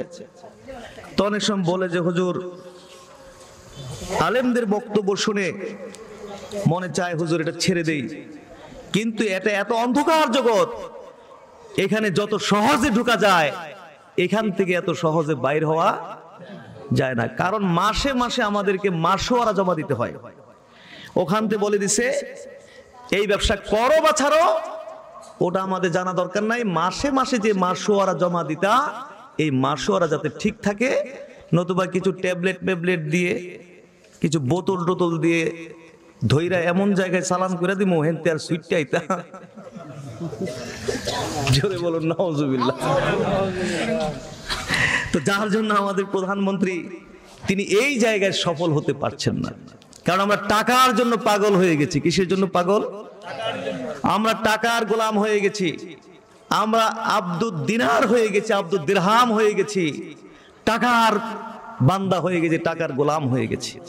হাতে শুধু টাকা দেখতে চাই, টাকার বান্ডেল দেখতে চাই, কিন্তু কোত্থেকে আসলো, কিভাবে আসলো, ওটা চিন্তা করার সুযোগ আমাদের হাতে নাউজুবিল্লাহ। আরো জোরে, ওই চিন্তার সুযোগ আমাদের নাই। টাকার গোলাম তো, জোরে বলুন নাউজুবিল্লাহ। এই জন্য আমাদের প্রিয় নবী সাল্লাল্লাহু আলাইহি ওয়াসাল্লাম 1000 বছর আগে বলে গেছেন, ইয়াতি আলান নাস জামানুন লা ইউবালিল মারউ মা আখাযা মিনহু আমিনাল হালাল আম মিনাল হারাম। নবী বলছেন যে মানুষের কাছে এমন একটি সময় আসবে যখন মানুষ পরোয়াই করবে না মা আখাযা মিনহু, কোথ থেকে সে উপার্জন করছে, আমিনাল হালাল আম মিনাল হারাম, হালাল উপার্জন করছে না হারাম উপার্জন করছে, মানুষ পরোয়াই করবে না। এমন একটি সময় মানুষের কাছে আসবে। তো সেই সময়টা আসছে না? আসছে না? নাউজুবিল্লাহ। যুবকরা কিন্তু যাইয়েন না, আপনার জন্যই কিন্তু এই কথাগুলো, আপনাদের জন্য। সব সময় তো আর কষ্ট দিতে পারি না, তো আসছি কষ্ট দিতে, সুতরাং একটা রাত তো কষ্ট করতেই হবে। কি কর ইনশাআল্লাহ, সব সময় আমরা পারি, আপনারা পারবেন না? মনে করছি বাড়ির কাছে মাহফিল, তা বাড়ির কাছে আর দূরে এক কথাই, ওই নরসিংদী থেকে মাহফিল করে ফজর, আবার 28 থেকে বাড়ি যেতেও কি এই ঘুরে ফিরে কোনো কাছে আর দূর কিছু না। তা আমরা যদি দৈনিক পরিশ্রমটা করতে পারি, তা আপনারা একটা রাত পারবেন না? তাহলে যুবকরা বিশেষ করে আপনাদের জন্য আজকের এই বিষয় নেওয়া, সুতরাং থাকতে হবে আপনাদের। তো পরোয়াই করবে না যে কি উপার্জন করছে, হালাল না হারাম। ওই সময়টা আসছে নাকি আসছে না? বলুন না হুজুবিল্লাহ। আম্মা জান আয়েশা সিদ্দিকা বলছেন, আবু বকর সিদ্দিক রাদিয়াল্লাহু তাআলা আনহুর একটি গোলাম ছিল, গোলাম যা উপার্জন করে মালিক হয় মনিব, মালিক হয় কে? মনিব, এবং এটা বৈধ। আবু বকর সিদ্দিক রাদিয়াল্লাহু তাআলা আনহুর গোলাম একদিন খাবার জাতীয় কি যেন একটা খাবার নিয়ে আসছে। আবু বকর সিদ্দিক রাদিয়াল্লাহু তাআলা আনহু ওটা খেয়েছেন। খাওয়ার পরে গোলাম জিজ্ঞেস করলেন, তাদরি মাহাদা, জানেন আপনি কি খেয়েছেন? আবু বকর সিদ্দিক রাদিয়াল্লাহু বললেন, অমা হুয়া, না আমি জানি না কি খেয়েছি, তুমি বলো আমি কি খেয়েছি। গোলাম বললেন, কুনতু তাকাহান্তু লিইনসানিন ফিল জাহিলিয়া, জাহিলি যুগে আমি কিছু গণকের কাজ করতাম। কিসের কাজ? গণকের কাজ করতাম। অমা ওহসিনুল কাহানা, তবে আমি খুব ভালো গণকের কাজ জানতাম না। ইল্লা ইন্নি খাদাতুহু, মূলত আমি এর দ্বারা মানুষকে ধোঁকা দিতাম। এরকম প্রতারক এখন বর্তমানে আমাদের দেশে আছে না? মানুষ যখন বিপদে পড়ে যায় তখন তার ঈমান হালকা হয়ে যায়, মানুষ তখন তাকে যেখানে যাইতে বলে সেখানেই দৌড়ায়। আর এই সুযোগে আমাদের বাংলাদেশের প্রতারকরা মানুষ থেকে হাজার হাজার লক্ষ লক্ষ টাকা প্রতারণা করে নিয়ে যাচ্ছে। এটা আরেকটা অপরাধ জগৎ আমাদের বাংলাদেশে হয়ে গেছে। নাউজুবিল্লাহ। আমি তেমন ভালো জানতাম না, মূলত এর দ্বারা মানুষকে প্রতারণা করতাম। তো জাহিলি যুগে একজন লোকের এরকম একটা কাজ করে দিছি, ওই লোকটার সাথে আমার আজকে দেখা হলো। ফাআতানি বিযালিকা, উনি আমাকে এটা দিছে। ফাহাযাল্লাযী আকালতা মিনহু, আর আপনি ওইটাই খাইছেন।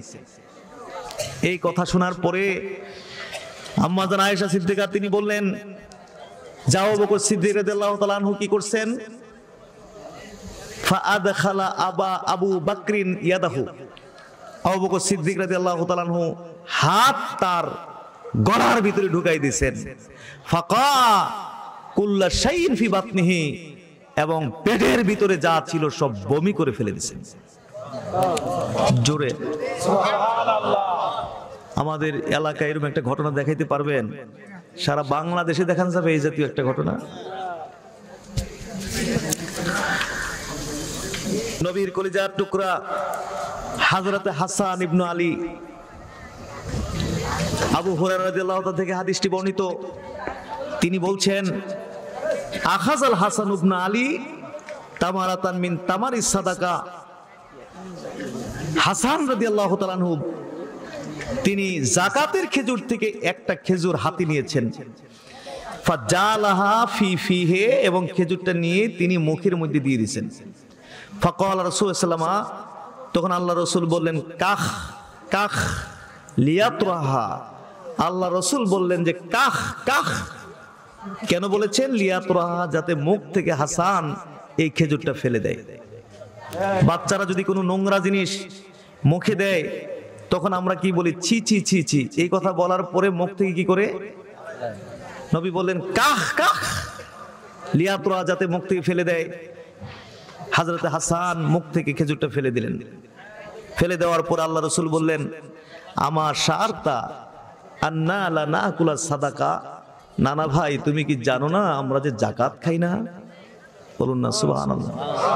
ছোট বাচ্চা একটা খেজুর মুখে দিচ্ছে, বাচ্চা মানুষ, কি সমস্যা এখানে? ছোট মানুষ, শরীয়তের কোনো বিধিবিধান যার উপর নাই, কিন্তু আল্লাহ রাসূল ওইটাও মুখ থেকে বের করে নিয়ে এসেছেন। সুবহানাল্লাহ। আমাদের এইসব চিন্তা কি মাথায় আছে? খালি টাকার বান্ডেল হাতে চাই, কিন্তু কোত্থেকে আসলো, কিভাবে আসলো? সুদের টাকা না ঘুষের টাকা, না জবরদস্তির টাকা, না ডাকাতির টাকা।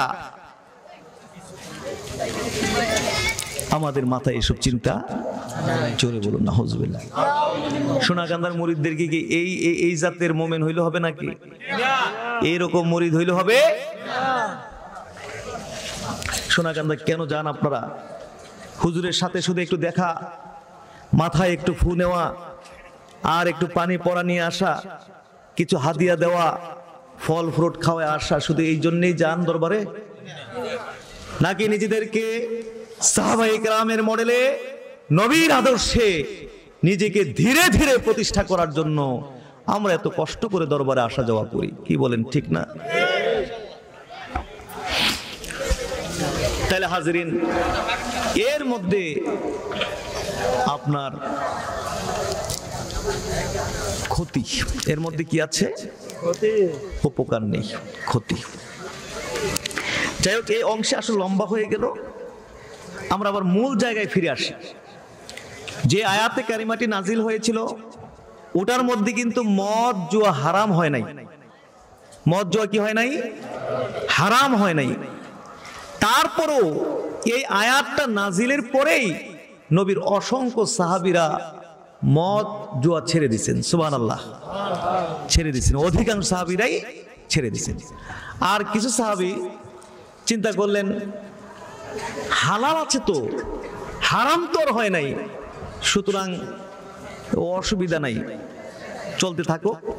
হয়তো আগে বেশি খাইতাম, এখন একটু কি কম খামো, যেহেতু হালাল আছে চলো কিভাবে। এই হয়ে চলতেছে আর কি। চলতে চলতে এক পর্যায়ে একটা ঘটনা ঘটছে। একজন সাহাবীর বাড়িতে খাবার দাবারের দাওয়াতের অনুষ্ঠান হলো। তো ওখানে মদের ব্যবস্থাও রাখা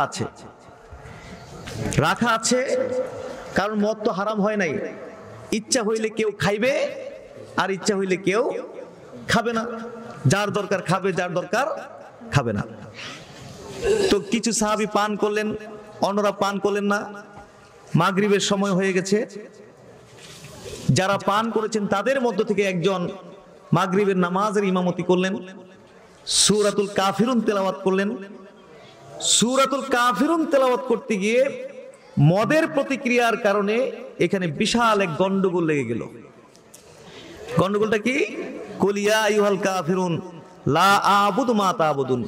কাফেররা, তোমরা যাদের ইবাদত করো, পূজা করো, আমি তাদের ইবাদত করি না, পূজা করি না। নেশার প্রতিক্রিয়ার কারণে লা শব্দটা ডিলিট হয়ে গেছে। অর্থাৎ লা দিয়ে শুরু না করে তিনি আ দিয়ে শুরু করছেন, আ'বুদু মা তা'বুদুন। তোমরা যাদের পূজা করো, ইবাদত করো, আমিও তাদের পূজা করি, তাদের ইবাদত করি। ছোট গন্ডগোল না বড় গন্ডগোল?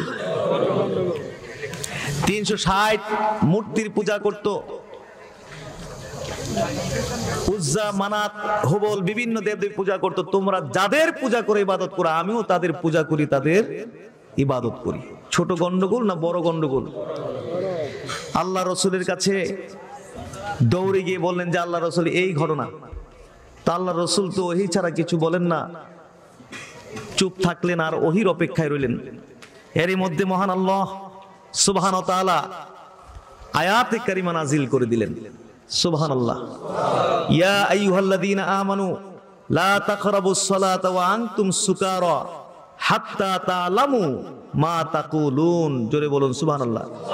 হে ঈমানদারগণ, তোমরা নেশাগ্রস্ত অবস্থায় নামাজের ধারে কাছেও আইসো না। হাত্তা তা'লামু মা তাকুলুন, যতক্ষণ পর্যন্ত না তোমরা যা বলো তা বুঝো। সুবহানাল্লাহ। যা বলো তা বুঝা পর্যন্ত নেশাগ্রস্ত অবস্থায় কেউ নামাজের কাছেও আইসো না। বলুন না সুবহানাল্লাহ। এই আয়াত নাজিল হয়ে গেছে। এই আয়াত নাজিল হওয়ার পরে সাহাবীরা দেখলেন যে তো নামাজ কেমনে পড়মু বা মদই বা কেমনে খামু, নেশাগ্রস্ত অবস্থায় নামাজের কাছে যাওয়া যাবে না। তো অনেকে এটারে ঝামেলা মনে করেন, থাকগা দরকার না, এটা নিয়ে তো ঝামেলা, খাবোই না, যা বাদ। আর যারা বেশি ডুব দিয়ে ফেলছে এরা কয় হারাম তো আর হইছে না, চলুক, চলতে থাকো। এখন চলবে কেমনে চলবে চিন্তা করলেন। তারা খুঁজে বের করলেন যে ইচ্ছা করলে 2 ওয়াক্ত নামাজের পরে খাওয়া যাবে, আর 3 ওয়াক্ত নামাজের পরে খাওয়া যাবে না। ফজর এশা পরে খেয়ে নেব, ফজর আসতে আসতে মদের প্রতিক্রিয়া চলে যাবে, সুন্দরভাবে আবার ফজরের জামাতে হাজির হইতে পারবো। ওই যুগে যারা মদ পান করত তারা নামাজের চিন্তাটা মাথায় আগে রাখতো। সুবহানাল্লাহ। আর এই যুগে যারা মদ পান করে তাদের কি নামাজের চিন্তা ভাবনা কোনো আছে? জোরে বল, নামাজের চিন্তা আছে? ফজর পরে খেয়ে নেব, জোহর আসতে আসতে প্রতিক্রিয়া চলে যাবে, জোহরে সুন্দরভাবে হাজির হতে পারবো, আর 3 ওয়াক্ত নামাজের পরে খেতে পারবো না। যেহেতু জোহর থেকে আসর সময় কম, আসর থেকে মাগরিব সময় কম, মাগরিব থেকে এশা। এখানে দেখুন আল্লাহ তাআলা কত আহকামুল হাকিমিন, তিনি কত, মানে বান্দা এখন যদি বলে দেই হারাম, বান্দা এটা মেনে নিতে পারবে না, এই জন্য বান্দাকে আস্তে আস্তে রেডি করতেছে। সুবহানাল্লাহ বলেন। এই জায়গায় আইসা সময়টাকে কমাই দিছে, এখানে এসে কি করছে, এটা সময়ের সাথে এটাকে আবদ্ধ করে দিছে। সুবহানাল্লাহ। এই জন্যই তো দেখুন না, মদ হারাম হয়েছে আমাদের ইসলাম আসার 18 বছর পরে মদ হারাম হয়েছে। 18 বছর পর্যন্ত ইসলামে এই মদ হালাল ছিল। সুবহানাল্লাহ। মক্কায় 13 বছর আর 5ম হিজরিতে মদ হারাম হয়। তাহলে মদিনাতে কয় বছর? 5 বছর। 5 আর 13 কত? 18 বছর পরে মদ হারাম হয়। বলুন সুবহানাল্লাহ। রেডি করতেছে আল্লাহ, তার বান্দাকে রেডি করে আনতেছে। সুবহানাল্লাহ।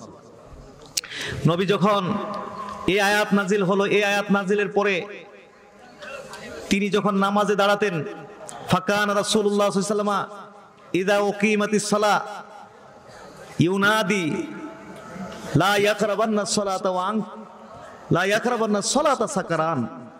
আল্লাহ রাসূল আয়াত নাজিলের পরে তিনি নামাজে দাঁড়িয়ে আহ্বান করতেন, ডাক দিয়ে বলে দিতেন, যারা নেশাগ্রস্ত তোমরা নামাজে দাঁড়িও না, নামাজে এসো না।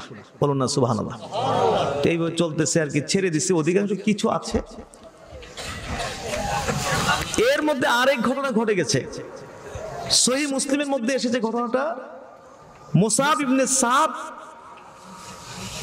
তিনি হাদিসটা বর্ণনা করছেন যে তিনি কিছু আনসার এবং মুহাজির সাহাবীদের কাছে গেলেন। যাওয়ার পরে আনসার মুহাজির সাহাবীরা বলছে কি, তাল নুতিমুকা ওয়া নাসকিকা খামরা, আমাদের সাথে চলো, তোমাকে আমরা খাবার খাওয়াইবো আর তোমাকে আমরা মদ খাওয়াবো, মদ পান করাবো। সুবহানাল্লাহ কইবেন নাকি নাউজুবিল্লাহ কইবেন? কোনটা কইবেন? না, এখনো তো নাউজুবিল্লাহ বলার সময় হয় নাই তো। মদ কি হারাম হয়ে গেছে? তাহলে সুবহানাল্লাহ নাকি নাউজুবিল্লাহ? আরো জোরে বলেন সুবহানাল্লাহ। কারণ এই মুসাব ইবনে সাদ তিনি বলতেছেন, ওয়া যালিকা ক্বাবলা আন তুহাররামাল খামার, এই ঘটনাটি ঘটেছিল মদ হারাম হওয়ার পূর্বে। বলুন সুবহানাল্লাহ।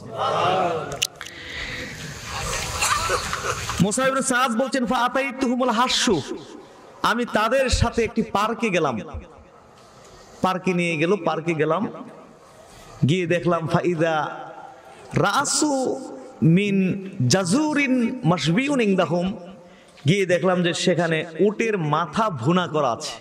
কি আছে? উটের মাথা ভুনা। ওয়া জিকুন মিন খামরিন, আর আছে মদের একটি পাত্র। উটের মাথা ভুনা আর আছে কি? মদের পাত্র। ফাআকালতু ওয়া শারিবতু মাহুম, এরপরে আমি তাদের সাথে খাবার দাবার খাইলাম এবং তাদের সাথে মদ পান করলাম, মদ পান করলাম। ফাযুকিরাতিল আনসার ওয়াল মুহাজিরুন, খাওয়া দাওয়া, মদ বা খাবার দাবার খেয়ে আমরা আলোচনায় লিপ্ত হয়ে গেলাম। খাইয়া দেয়া একটু মানুষ বসে কিছু গল্প আলোচনা করে না, আলোচনায় লিপ্ত হয়ে গেলাম। আলোচনাটা হইতে হইতে কোন দিকে গেল? মুহাজির সাহাবীরা বলছে যে আমরা আনসারদের থেকে উত্তম, আর আনসাররা বলছে যে না, আমরা মুহাজিরদের থেকে। আনসাররা বলে আমরা উত্তম, মুহাজিররা বলে মুহাজিরা উত্তম। তখন এই মুসাব ইবনে সাদ তিনিও বলে ফেললেন, আল মুহাজিরুনা খায়রুম মিনাল আনসার, মুহাজিররা আনসারদের থেকে অনেক উত্তম। এই কথা বলার পরে এক আনসারী সাহাবী এটা সহ্য করতে পারেন নাই। তিনি বললেন, যারে বলে কি, এই মুহাজির কি কয়? আরে এদেরকে তো এদের দেশের মানুষই জায়গা দেয় নাই, এদেরকে বিতাড়িত করে দিয়ে দেশ থেকে। ইয়ার থেকে আমাদের দেশে আসছে না শরণার্থী? ওই থেকে আসছে, বার্মা থেকে এসেছে রোহিঙ্গা। আরে ওরা তো বিতাড়িত করে দিয়েছে, এদের দেশের মানুষ, এরা আসছে আমাদের এখানে শরণার্থী হয়ে। আসার পরে তাদের জন্য আমরা কত কিছু করলাম। যার 2টা লুঙ্গি ছিল একটা লুঙ্গি দিয়ে দিছি, যার 2টা বাগান ছিল একটা বাগান দিয়ে দিছি, যার 2টা স্ত্রী ছিল যেটা তাদের পছন্দ, মুহাজিরদের পছন্দ, ওটাকেই তালাক দিয়ে তাদের জন্য আমরা স্ত্রীর ব্যবস্থাও করে দিছি। আর আজকে শরণার্থী এই মুহাজির, এরা কি কথা বলতে পারে যে তারা আনসারদের থেকে উত্তম? তিনি আর সহ্য করতে পারলেন না। তখন করলেন কি, ফা আখাদা আহাদা লাহিয়ের রাস, তখন উটের সাপার একটা সাফা হাতে লইছে, খাইয়া দিয়ে শেষ তো সাফা কইরা রইছে না, ওটের সাফা থাকে কয়টা, দুইটা, গরুর সাফা কয়টা, তো ওটের কয়টা সাফা থাকবে, তে একটা হাতে লইছে। ফা দরাবাহু, হাতে নিয়ে তার শরীরে সমস্ত শক্তি দিয়ে আঘাত করছে। ফা জারাহা আনফাহু, সাথে সাথে নাক ফেটে গড় গড় করে রক্ত পড়া শুরু হয়ে গেছে। মুসাব ইবনে সাদ বলতেছেন, ফাতাইতু রাসূলুল্লাহ সাল্লাল্লাহু আলাইহি ওয়াসাল্লাম, আমি দৌড়ে আল্লাহ রাসূলের কাছে এলাম। ফাখবারতুহু, এবং আল্লাহ রাসূলকে সব ঘটনা খুলে বললাম। এই অবস্থায় আমার মহান আল্লাহ সুবহানাহু ওয়া তাআলা মদকে চিরদিনের জন্য হারাম ঘোষণা করে নবীর উপরে আয়াতে কারিমা নাজিল করে দিলেন। যে আয়াতে কারিমাটি আমি ভূমিকার মধ্যে পড়েছিলাম, আল্লাহ সুবহানাহু ওয়া তাআলা ইরশাদ করেন, ইয়া আইয়ুহাল্লাযীনা আমানু ইন্নামাল খামরু ওয়াল মাইসিরু ওয়াল আনসাবু ওয়াল আজলামু রিজসুম মিন আমালিশ শাইতানি ফাজতানিবুহু লাআল্লাকুম তুফলিহুন। সুবহানাল্লাহ। হে ঈমানদারগণ, নিশ্চয় মদ জুয়া, নিশ্চয় মদ জুয়া, ওয়াল আনসাব, এবং প্রতিমা মূর্তির বেদী, ওয়াল আজলাম, এবং ভাগ্য নির্ধারক তীর, রিজসুম মিন আমালিশ শাইতান, এগুলো হলো শয়তান কর্তৃক উদ্ভাবিত অতি নিকৃষ্ট কাজ। ফাজতানিবুহু, অতএব তোমরা তা বর্জন করো, পরিত্যাগ করো। বলুন না সুবহানাল্লাহ। লাআল্লাকুম তুফলিহুন, তাইলে তোমরা সফল কাম হইবে। তাইলে তোমরা কি হবে? সফল কাম। চিরদিনের জন্য মদ কি হয়ে গেছে? মদ জুয়া কি হয়ে গেছে? হারাম হয়ে গেছে। বলুন দেখি, হারাম হওয়ার পরে নবীর কোন সাহাবী জীবনে এক ফোঁটা মদ কি মুখে তুলেছেন? জোরে বলুন, এক ফোঁটা মদ মুখে নিয়েছেন? এক ফোঁটা মদ জীবনে কখনো নবীর কোন সাহাবী আর গ্রহণ করেননি। বলুন সুবহানাল্লাহ। 2 নম্বর 90 আয়াত, 90 নং আয়াত সূরা মায়েদা এবং 91 আয়াতটিও নাজিল হলো, যে আল্লাহ তাআলা কেন মদটাকে হারাম করলেন সেটাও আল্লাহ বলে দিয়েছেন, যে ইন্নামা ইউরিদু শাইতানু আইয়ুকিয়া বাইনাকুমুল আদাওয়াতা ওয়াল বাগদা ফিল খামরি ওয়াল মাইসির। কারণ এই মদ জুয়ার দ্বারা শয়তান তোমাদের মধ্যে বিদ্বেষ সৃষ্টি করে, শত্রুতা সৃষ্টি করে। ওয়ায়াসুদ্দাকুম আন যিকরিল্লাহ, আল্লাহর জিকির থেকে তোমাদেরকে বিরত রাখে। ওয়া আনিস সালাহ, এবং তোমাদেরকে নামাজ থেকে বিরত রাখে। এত ক্ষতি শয়তান এর দ্বারা তোমাদের করে, ফাহাল আনতুম মুনতাহুন, এর পরও কি তোমরা এটা ছাড়বা না? বলুন না সুবহানাল্লাহ। এই আয়াতগুলো নাজিলের পরে আল্লাহ রাসূল হযরত ওমরকে ডেকে সাহাবীদের সামনে তেলাওয়াত করলেন। যখন আল্লাহ রাসূল বললেন ফাহাল আনতুম মুনতাহুন, তোমরা কি এর পরও ছাড়বে না, এই জায়গায় আসার পরে নবীর সাহাবীরা সবাই এক বাক্যে আওয়াজ দিয়ে বললেন, ইনতাহাইনা ইনতাহাইনা ইয়া রব, হ্যাঁ আল্লাহ, আমরা চিরদিনের জন্য মদ ছেড়ে দিয়েছি। এক ফোঁটা মদও নবীর কোন সাহাবী হারাম হওয়ার পরে মুখে তোলেন নাই। জোরে বলুন সুবহানাল্লাহ। মদিনার চিত্রটা 1 মিনিটে বলি। আনাস ইবনে মালিক রাদিয়াল্লাহু তাআলা আনহু বলছেন, কুনতু সাকিয়াল কাওমি ফি মানজিল আবি তালহাতা ফুলানান ওয়া ফুলানান, আমি আবু তালহার ঘরে কিছু মানুষকে মদ পান করাইতেছিলাম। কি করাইতেছিলাম? কিছু মানুষ জগ থেকে গ্লাসে ঢেলে ঢেলে দিচ্ছিলাম, মদ পান করাইতেছিলাম। এই অবস্থায় নবীর আহ্বানকারী এসে ঘোষণা দিল, আলা ইন্নাল খামরা কাদ হুররিমাত, সাবধান, মদ হারাম হয়ে গেছে। কারণ ওই সময় তো আর এরকম মাইক ছিল না। কোন আল্লাহর পক্ষ থেকে আইন জারি হলে মানুষকে জানানোর জন্য কি এরকম কোন মাইক টেক ছিল নাকি? এটা সরান, মোবাইলটা বাস। মাইক ছিল কি? কোনো ফেসবুক বা কি কয় এগুলো ইউটিউব বা চ্যানেল মেলে ছিল নাকি আইন কি নাজিল হয়েছে জানাই দেওয়ার জন্য? আহ্বানকারী পাঠিয়ে দিতেন, তারা ঘোষণা দিয়ে দিতেন। মদ পান করাচ্ছেন আনাস ইবনে মালিক কিছু সাহাবীদেরকে। এই অবস্থায় নবীর আহ্বানকারী এসে ঘোষণা দিল, আলা ইন্নাল খামরা কাদ হুররিমা, সাবধান, মদ হারাম হয়ে গেছে, মদ হারাম হয়ে গেছে। তখন আবু তালহা আনাস রাদিয়াল্লাহু বললেন যে, কাজ করো আনাস, তুমি বাহির হও এবং এই মটকাগুলো বাহির করো এবং এগুলো সব বাইরে ঢেলে দাও। সুবহানাল্লাহ। তানাজ বলেন আমি বের হলাম, মটকাগুলো বাহির করলাম এবং ঢেলে দিলাম। দেখলাম মদিনার গলির বাসাবাড়িগুলো থেকে এমন ভাবে মদ ঢালা হচ্ছে, বৃষ্টি হলে যেরকম পানি প্রবাহিত হয়ে যায়, ফাজারাত ফিস সিকাকিল মদিনা, আমি দেখতে পেলাম ঠিক এইভাবে মদিনার গলি দিয়ে মদ প্রবাহিত হয়ে যাচ্ছে। আরো জোরে। হারাম হওয়ার পরে এক ফোঁটা মদ মুখে তোলেননি। এটাকে বলা হয় মোমেন, এটাকে বলা হয় সাহাবী। সুবহানাল্লাহ বলেন। যখন মোমেন জানবে যে এটা হারাম, আর আর দেরি করবে না, সাথে সাথে কি করবে, এটা শেষ। সুবহানাল্লাহ। আল্লাহ এটাই বলছেন যে মোমেনদের কথা এরমই হবে। মোমেনদের কথা এরম হবে। মোমেন যখন আল্লাহ এবং তার রাসূলের কোনো ফয়সালা শুনবে, আয়াকুল সামিনা ওয়া আতানা, মোমেন তো শুনছি আর মানছে, দেরি করবে না। জোরে বলেন সুবহানাল্লাহ। নবীর সাহাবীরা তো এরকম ছিলেন, নবীকে এইভাবে মানতেন। সুবহানাল্লাহ। নবী নামাজ পড়তেছেন, জুতো পরে হঠাৎ জুতা খুলে ফেলে দিলেন, সাহাবীরা জুতা ফেলে দিলেন। জিবরাইল ওহী করেছে যে হুজুর আপনার জুতার তলায় নাপাকি খুলে ফেলে দেন। ফেলে দিছে, সাহাবীরাও ফেলে দিছে। নামাজের পরে নবী জিজ্ঞেস করেন তোমরা কেন ফেলে দিছো? আপনি ফেলে দিয়েছেন এই জন্য আমরা ফেলে দিছি। আরে জিবরাইল তো আমাকে ওহী করছে যা আপনার জুতার তলায় নাপাকি, এই জন্য ফেলে দিছি। তোমরা ফেলেছো কেন? আল্লাহ রাসূল আপনি ফেলেছেন এই জন্য আমরাও ফেলে দিছি। বলুন না সুবহানাল্লাহ। স্বর্ণের আংটি পরতেন নবী,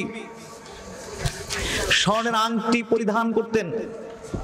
সাহাবীরাও নবীকে অনুসরণ করে সোনার আংটি পরিধান শুরু করেছেন।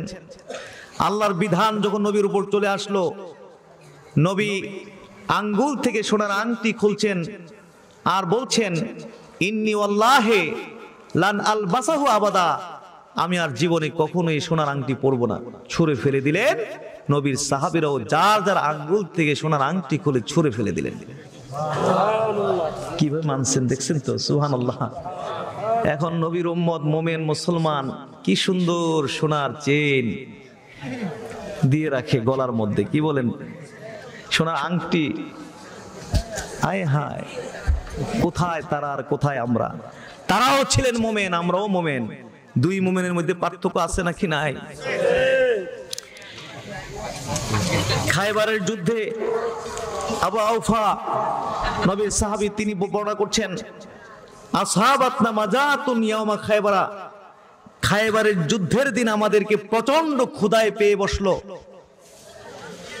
খায়বারের যুদ্ধ মুসলমানদের জন্য বিশাল বিজয় ছিল। কাফেরদের হাত থেকে বিশাল অর্থ সম্পদ অর্জিত হয়েছে। আনন্দ উল্লাস সাহাবীদের মধ্যে এই বিজয় পেয়ে। আরেকদিকে সারাদিন যুদ্ধ বিগ্রহ করেছেন, প্রচন্ড ক্ষুধা, গাদা গোশত রান্না চলতেছে, অসংখ্য ডেকচি রান্না চলতেছে, গাদার গোশত রান্না চলতেছে। ফাইনাল কুদুর আলা তাগলি, কিছু কিছু ডেকচি টকবক টকবক করতেছে। ও নাদিজাত ও বাদুহা নাদিজাত, কিছু কিছু ডেকচি পরিপূর্ণ রান্না হয়ে গেছে। চতুর্দিকে গোশতের সুঘ্রাণ ছড়ে গেছে। সাহাবীদের এত প্রচন্ড ক্ষুধা, সারাদিন যুদ্ধ বিগ্রহ করে মনে হচ্ছে যেন এই ডেকচির মধ্যে ঝাঁপ দিয়ে পড়ে যাবে ক্ষুধার যন্ত্রণায়। এই অবস্থায় আল্লাহর রাসূলের আহ্বানকারী এসে বলল লা তাকুলু মিন লুহুমিল হুমুরি শাইআ, এই গাধার গোশত থেকে কেউ এক টুকরা গোশত খাবে না। ফাহারিকু, তোমরা এগুলো ফেলে দাও। নবীর সাহাবীরা সমস্ত ডেকচি উল্টায়া পাল্টায়া সব মাটিতে ঢেলে ফেলে দিলেন। জোরে বলুন সুবহানাল্লাহ। চিন্তা করতে পারতেন সারা জীবন গাধা খাইছি, এত গাধা খাইলাম, হারাম হয়ে গেছে, আর জীবনে তো খেতেই পারবো না। সারাদিন যুদ্ধ বিগ্রহ করে পেটে প্রচন্ড ক্ষুধা, জীবনে আর কখনো খাবো না, অন্তত আল্লাহ রাসূল একটা বেলা খাওয়ার জন্য আমাদেরকে অনুমতিটা দিন, এই কথা বলতে পারতেন না? কিন্তু বলছেন কি তারা? আমরা হইলে বলতাম কি না? 10 সদস্য আর 5 সদস্য বিশিষ্ট কমিটি গঠন করে আল্লাহ রসুলের কাছে যাইতাম, গিয়ে বলতাম আর কোনো দাবি নাই, একটা বেলা মাত্র খাইতে চাই। নবী এই দাবি না মানলে বিশাল মিছিল মিটিং, রাজপথ কাঁপাই ফেলতাম। কিন্তু সাহাবীরা করছেন, সাথে সাথে উল্টায় ভালাই দিয়েছেন। সুবহানাল্লাহ। এরকম টিম গঠন করতে পেরেছিলেন বলেই আজকে সারা বিশ্বের ঘরে ঘরে ইসলামের ডাক পৌঁছে গেছে। সুবহানাল্লাহ। অর্ধ পৃথিবী মুসলমানরা শাসন করেছেন, ইনশাআল্লাহ সারা পৃথিবী একদিন মুসলমানরা শাসন করবে। বলুন সুবহানাল্লাহ। এই ছিলেন নবীর সাহাবীরা, মোমেন। 2 রাকাত নামাজ আপনার নবী যখন হিজরত করে মদিনায় চলে গেছেন, মদিনায় যাওয়ার পরও 16 অথবা 17 মাস নামাজ পড়ছেন কোন দিকে? বাইতুল মুকাদ্দাসের দিকে। সেটা কিবলা ছিল, কিন্তু নবীর আকাঙ্ক্ষা ছিল যদি কিবলাটা বাইতুল্লাহ হইতো, বাইতুল মুকাদ্দাস না হয়ে। নবীর মনের খবর আমার মহান আল্লাহ জানে না? জানে না? 2 রাকাত নামাজ পড়ছে, আর 2 রাকাতের বেলায় আল্লাহ তাআলা নির্দেশ করলেন যে আপনি আপনার চেহারাটাকে বাইতুল্লাহর দিকে ফিরাই নেন। সুবহানাল্লাহ। নবী সেদিকে ফিরাই না, ঠিক কি না? যদি বলা হয় যে দাড়ি রাখবেন না, বলে কি জানেন? সময় হয়ে লোক, সময় হোক। তা আপনার সময় হয় নাই তো দাড়ি কি এমনি উঠছে? কি দাড়ি সময় ছাড়া ওঠে নাকি? হায় হায়। অথবা স্ত্রীর সাথে একটু মিটিং টিটিং করে দেখি কি করা যায়। ইন্না লিল্লাহ ইন্না ইলাইহি। নবীর সাহাবীরা এরকম ছিলেন না, সামিনা ওয়া আতানা, শুনছি আর মানছি। এই ছিলেন সাহাবী, এই ছিলেন মোমেন। সুবহানাল্লাহ। যাই হোক, কথা আমি শেষ করে দিই এখানে। যুবকরা আছেন না? আমি বলছিলাম থাকতে, আছেন না গেছেন? একটু টেস্ট হোক। যুবকরা হাত তোলেন, টেস্ট করব বুড়ারা বেশি নাকি জোয়ানরা বেশি, যুবকরা বেশি। একটু যুবক হাত তোলেন প্রথমে দেখে। ঠিক আছে, আছেন। তারপরও আপনাদের জন্যই তো বলা, হাত নামান। এবার বুড়া মানুষরা একটু হাত তোলেন। দেখছেন দুর্নীতি, 2 হাত তুলছেন কেন? দুর্নীতি করেন বুঝি? ঠিক আছে, হাত নামান। আবার কেউ অর্ধেক তোলে, মনে করছে কি আমি বুড়াই না জোয়ান আল্লাহই জানে। ঠিক আছে, তো যুবকরা আছেন তো? এই মুহূর্তে আমরা প্রতিজ্ঞাবদ্ধ হব, শপথ বাক্য পাঠ করব। আমরা এই মুহূর্তে শপথ করব যে যতদিন আমরা বেঁচে থাকব, মদ জুয়ার সাথে, নেশা জাতীয় কোনো বস্তুর সাথে আমরা কোনো দিন কোনো সম্পর্ক করব না। এই ওয়াদাটা করতে পারবো? তাহলে হাত তুলতে পারবো সবাই? হাত তুলুন, বলুন আলহামদুলিল্লাহ। ঠিক আছে তো ইনশাআল্লাহ? আবার হাত তোলেন, বলুন আল্লাহুম্মা আমিন। আল্লাহ কবুল করুন, বলুন আমিন। আমাকে আরো 4-5 মিনিট সময় দেন। আর একটু সময় আমার লাগবে, কারণ আপনাদের সাথে একটা পরামর্শ আছে। সেটা হলো বিড়ি সিগারেট নিয়ে একটু পরামর্শ করব। কি নিয়ে পরামর্শ? এবার মনে হয় বুড়াটি একটু বিপদে পড়ে গেছে গা।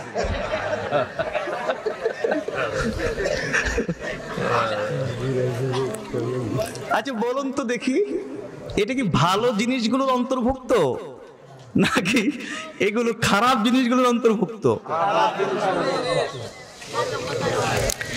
জাহিলি যুগে মানুষ জানতো না কোনগুলো, মানে জাহিলি যুগে আমাদের ইসলাম আসার পূর্বে দীর্ঘ গ্যাপ থাকার কারণে শরীয়ত বিধ্বস্ত। এই জন্য মানুষ জানতো না যে কোনটা হালাল আর কোনটা হারাম। আন্দাজ করে করে মানুষ তখন চলতো, মনে হয় এইগুলো হালাল, এগুলো ভালো জিনিস মনে করে তারা এগুলো গ্রহণ করতো, খাইতো। আর যদি দেখতো না, মনে হয় এগুলো ভালো না, খাইতো না। তা আল্লাহর রাসূলকে দুনিয়াতে পাঠানোর যেসব উদ্দেশ্যগুলো ছিল, এটা একটা উদ্দেশ্য ছিল ওয়ায়ুহিল্লু লাহুমুত তাইয়্যিবাত, যেগুলো তাইয়্যিবাত ভালো জিনিস, এইগুলোকে নবী হালাল করে দিবেন। সুবহানাল্লাহ বলেন। ওয়ায়ুহাররিমু আলাইহিমুল খাবায়েস, আর যেগুলো খাবায়েস খারাপ, ওইগুলোকে নবী কি করবেন? হারাম করে দিবেন। তোমাদের জন্য কি করে দিবেন? এই জন্য নবীরে পাঠাইছেন। কত বড় নিয়ামত নবী। সুবহানাল্লাহ বলেন। এখন বলেন দেখি, এই বিড়ি সিগারেট এইটা কি তৈয়বাত অন্তর্ভুক্ত নাকি খাবায়েসের অন্তর্ভুক্ত? জোরে বলেন, তৈয়বাতের অন্তর্ভুক্ত? ভালো জিনিস অন্তর্ভুক্ত? কিসের অন্তর্ভুক্ত? খাবায়েস, খারাপ জিনিসগুলো অন্তর্ভুক্ত, খবিস জিনিসগুলোর অন্তর্ভুক্ত এটা। এই জন্যই তো আমরা মাহফিলের মধ্যে আসলে দেখি না যে কোনো মানুষ প্যান্ডেলের ভিতরে বৈশা এরম খাইতে টাইতে দেখছেন নি কোনো সময়? খাইছে দেখছেন? তো খায় না কেন? কারণ উনি জানেন যে এটা ভালো জিনিস না। এটা কি জিনিস না? ভালো জিনিস না। মসজিদের কোনো মুসল্লি দেখছেন জীবনে বিড়ি এটা খাইতে দেখছেন কোনো সময়? খায় না। কেন খায় না? জানে যে এটা খবিস, খবিস খাবায়েসের অন্তর্ভুক্ত এটা। আবার শুনছি কিছু মানুষ নাকি টয়লেটে বসে খায়। কি সত্য এটা? তো ঠিকই তো আছে, এটা যেখানে খাওয়া দরকার বা যেখানে খাওয়ার উপযুক্ত এইখানেই চলতেছে আর কি, বুঝেন না? টয়লেটের মধ্যে বিরিয়ানি দিলে কেউ খাইবো নি? খাইবো না। একে পুরান ঢাকার অরিজিনাল, এই যে ভুয়া যে হাজি বিরিয়ানি ওইটা না, একদম পুরান ঢাকার যে হাজি বিরিয়ানি আছে ওইটাই না দিলে খাইবো নি? এটাও খাইতো না। না মুরগি পোলাও তাও খাবে না। তো যেখানে এটা উপযুক্ত সেখানেই আপনার চলছে আর কি।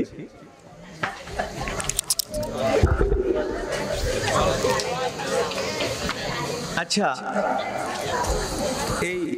এই বিড়ি সিগারেট এটা তাইলে কি থাকবে না এটা বাতিল?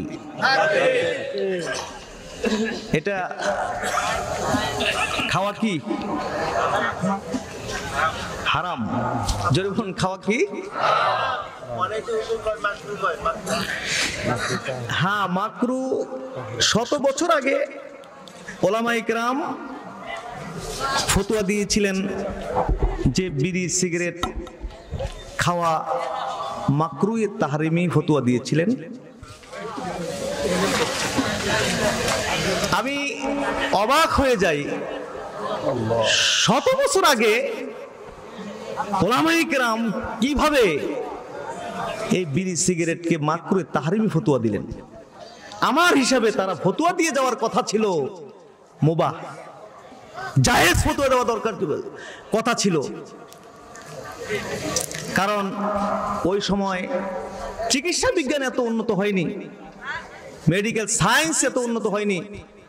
এই তামাকের মধ্যে, বিড়ির মধ্যে কি ক্ষতি আছে ওই সময় এগুলো কিছু আবিষ্কার হয়নি। এরপরও 100 বছর পূর্বের আলেমরা ধারণা করতে পেরেছেন যে মনে হয় এটা ভালো জিনিস হবে না, স্বাস্থ্যের জন্য ক্ষতিকর কিছু হবে। এই ধারণা করেই, এটার মধ্যে ক্ষতি আঁচ করতে পেরেই 100 বছর আগে ওলামায়ে কেরাম ফতোয়া দিয়ে গেছেন যে এটা মাকরুহে তাহরিমি। বলুন না সুবহানাল্লাহ। মানে খাওয়া যাবে না, ফতোয়া দিয়ে গেছে।